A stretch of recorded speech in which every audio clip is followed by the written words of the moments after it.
Subscribe to Color Frames. గుజరాత్లో జరిగిన మ్యాచ్లో ఢిల్లీ కెప్టెన్ రిషబ్ పంత్ ఊహకందని రీతిలో చెలరేగిపోయాడు. ముఖ్యంగా చివరి ఓవర్లో 4 సిక్సర్లతో మోత మోగించాడు. బంతిని డగౌట్కు పంపిస్తుంటే గుజరాత్ ఫ్యాన్స్ సైతం పంత్ విధ్వంసాన్ని ఎంజాయ్ చేస్తారు. చివరి ఓవర్ వేసిన మోహిత్ శర్మకు పంత్ ఆల్మోస్ట్ చుక్కలు చూపించేశాడు. ఈ ఒక్క ఓవర్లోనే పంత్ 31 పరుగులు పిండుకున్నాడు. పంత్ భయంకరమైన కుట్టుడికి మోహిత్ బంతిని మారుస్తూ బౌలింగ్ చేశాడు. అయినప్పటికీ ఫలితం లేకుండా పోయింది. దీంతో ఈ ఒక్క ఓవర్లో 6, 4, 6, 6, 6 నమోదయ్యాయి. దీంతో రిషబ్ పంత్ 43 బంతుల్లో 5 4లు 8 సిక్సర్లతో 88 పరుగులు చేశాడు. పంత్ విధ్వంసానికి బలైన మోహిత్ శర్మ తన కెరీర్లోనే చెత్త రికార్డును మూటగట్టుకున్నాడు. ఐపీఎల్ చరిత్రలోనే అత్యంత ఖరీదైన స్పెల్ బౌలింగ్ చేసిన బౌలర్గా మోహిత్ శర్మ చెత్త రికార్డును నమోదు చేశాడు. 4 ఓవర్లలో ఒక్క వికెట్ కూడా తీయకుండా ఏకంగా 73 పరుగులు సమర్పించుకున్నాడు. పంత్ ఒకవైపు బాదుతుండగా మరో ఎండ్లో స్టబ్స్ వీరవిహారం సృష్టించాడు. స్టబ్స్ తన ఇన్నింగ్స్లో 7 బంతుల్లో 3 4లు 2 సిక్సర్లతో 26 పరుగులతో నాటౌట్గా నిలిచాడు. పంత్, అక్షర్, స్టబ్స్ ధాటిగా చివరి 10 ఓవర్లలో ఢిల్లీ భారీ స్కోర్ చేయగలిగింది.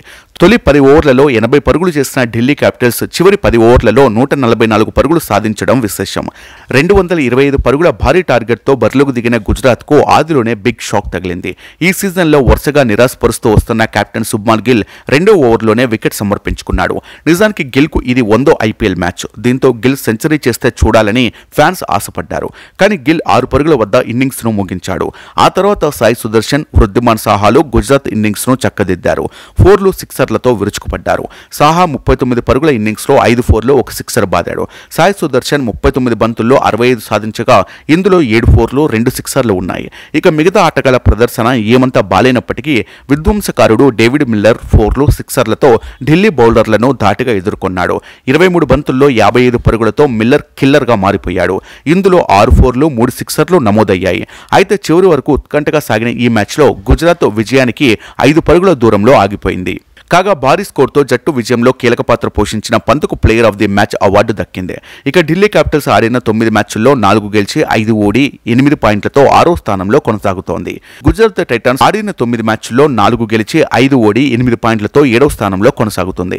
ఇక మ్యాచ్ అనంతరం జీటీ కెప్టెన్ శుభ్మన్ గిల్ మాట్లాడుతూ డెత్ ఓవర్ల వైఫల్యమే తమ ఓటమిని శాసించిందని అన్నాడు. చివరి ఓవర్లలో ధారాళంగా పరుగులు ఇవ్వడం తమ విజయ అవకాశాలను దెబ్బతీసిందని చెప్పాడు.